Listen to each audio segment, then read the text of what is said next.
Yo yo, bienvenue dans cette nouvelle vidéo. Ouais, je sais, ça fait longtemps et en plus de ça, je suis pas devant la caméra, mais bon, ce sera comme ça pendant un petit moment. On perd quand même pas le nord. N'oubliez pas de vous abonner à la chaîne, de liker, partager, de commenter parce que ça permet de soutenir la chaîne et de nous aider à continuer. Aujourd'hui, on revient avec pas n'importe quel réal pour pas n'importe quel film, les deux beaucoup trop souvent oubliés. Donc c'est parti pour Le Prince de New York de Sidney Lumet sorti en 1981.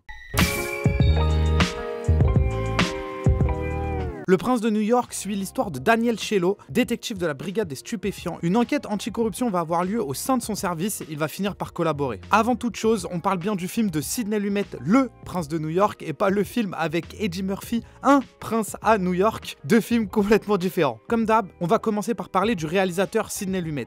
Ça fait très longtemps que cette chronique traîne dans mon téléphone et je me suis dit qu'il était temps d'en parler. Déjà parce que j'adore ce réalisateur et qu'on en a encore jamais parlé sur la chaîne, et que Le Prince de New York est l'un de mes films préférés de Sidney Lumet. J'ai dit en intro que le réal, comme le film, était trop souvent oublié. Sidney Lumet d'une manière globale, mais même quand on parle de cinéastes qui filment New York, on pense à Scorsese ou même à Woody Allen en premier, alors que clairement, Lumet a sa place pour être l'un des plus grands cinéastes qui a montré New York. Et quand on finit par penser à lui, Le Prince de New York est lui aussi vite oublié, surtout face à des films portés par l'une des plus grosses stars de l'époque, Al Pacino, avec Serpico ou Un après-midi de chien, ou encore par son premier film 12 hommes en colère, considéré souvent d'ailleurs comme l'un des plus grands films de tous les temps. Pourtant, Le Prince de New York a clairement sa place dans le top de la filmo de Sidney Lumet. Il a fait d'autres super films que je conseille beaucoup comme Network ou À bout de course. Au passage, je suis pas très fan de Serpico, enfin j'ai trouvé ça cool, mais ça m'a pas transporté. N'empêche, ça reste un film presque documentaire des années 70, c'est hyper intéressant à voir, et si vous ne l'avez pas vu, jetez-vous dessus, parce que ça reste quand même un sacré bon film. Et si je vous parle de ça, vous verrez qu'après il y aura un intérêt. Le casting du Prince de New York est aussi très intéressant, parce que l'acteur principal est donc Treat Williams, acteur pas spécialement connu, qui est encore en début de carrière et qui n'est pas non plus l'acteur le plus expressif de sa génération. Tout ça pour dire que ça pose une question. Pourquoi est-ce que Lumet choisit de prendre un tel acteur alors qu'il a déjà tourné avec Al Pacino ou même Sean Connery et Faye Dunaway? Tout simplement à cause du rapport que le spectateur a envers ces acteurs et donc les personnages qu'ils incarnent. Il y a une empathie instantanée et donc le jugement qu'on a est faussé dès le début. Alors qu'avec un acteur peu connu et un peu plus fade dans le jeu, tout reste à construire, tout devient ambivalent. Surtout dans un film comme Le Prince de New York, où le but est justement de créer de l'ambivalence. On ne sait plus quoi penser de ce personnage. Est-ce qu'il est bon? Est-ce qu'il est mauvais? Est-ce qu'il est gentil? Est-ce qu'il est méchant? Etc. Et tout ça est évidemment accentué par le choix de casting d'un acteur qu'on ne connaît pas et donc du rapport qu'on a encore à construire en tant que spectateur envers l'acteur. On parle pas assez de l'importance du casting sur certains choix de personnages et de la manière dont tu peux déjà amener ton spectateur là où tu veux, ou utiliser un contre-emploi pour marquer les esprits, comme par exemple Coluche dans Ciao Pantin. Et justement, le fait d'avoir de l'ambivalence avec le personnage principal permet au scénario d'être moins prévisible, parce qu'on ne sait jamais quoi penser du personnage comme de ce qui se passe. On est toujours remis en question sur ce qu'on voit et sur ce qu'on croit. C'est un scénario qui challenge le spectateur d'une certaine manière et qui est pourtant jamais spectaculaire. Le Prince de New York montre les rouages d'une justice autour de ce policier qui joue beaucoup trop avec les limites et qui va se retrouver à devoir balancer le même système dont il profite, mais c'est aussi un film qui montre les rouages de la folie d'un homme. Le film pose plein de questions sur l'existentialisme presque d'une société et de sa justice, comme sur l'existentialisme de son personnage. Le fait de vouloir être un bon gars finalement, et avec tout ce que ses choix impliquent. C'est dantesque, ça dure 3 heures et pendant tout ce temps, la caméra est rivée sur son personnage principal. En général, le cinéma de Lumet, c'est un cinéma sur la justice. Qu'est-ce qui est bien? Qu'est-ce qui est mal? Mais aussi,